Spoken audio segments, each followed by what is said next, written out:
នេះគឺជាផលិតផលថ្មីរបស់ brand Huawei នេះគឺជា modem Wi-Fi Huawei E8131 Mobile Wi-Fi Smart វាគឺជា modem Wi-Fi សម្រាប់ share Wi-Fi ដែលនៅក្នុងនោះគឺយើងគ្រាន់តែប្រើ SIM card ដាក់ចូលវាហើយចំពោះ model នេះគឺយើងអាចប្រើ SIM support all the SIM card យើងគ្រាន់តែ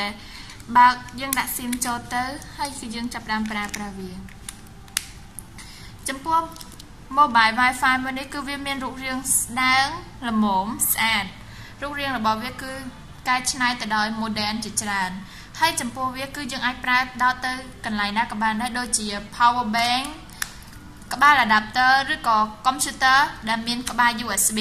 គឺយើងអាចប្រើបានទាំងអស់នៅពេលដែលយើងដោតវាចូលទៅវានឹងមាន load ភ្លើងនៅលើសេវារបស់វា load ភ្លើងនេះគឺសម្រាប់សម្គាល់ថាគឺវាទទួលស្គាល់នៅអ្វីដែលយើងបានប្រើចំពោះ model នេះគឺវាអាច share ទៅដល់5 device វាអាច share ទៅ computer ក៏បាន iPhone ឬក៏ laptop tablet PC ដែលយើងគ្រប់គ្នាពេញនិយមប្រើវាគឺជាសេវារបស់ Wi-Fi វាគឺដើរបើសិនជាមិនមាន load សេវានេះគឺវាមិនដើរទេតើតែមាន load សេវា load រហូតនេះគឺជាការប្រើប្រាស់របស់បច្ចេកវិទ្យាថ្មីរបស់ brand Huawei Mobile Wi-Fi អរគុណ Thank you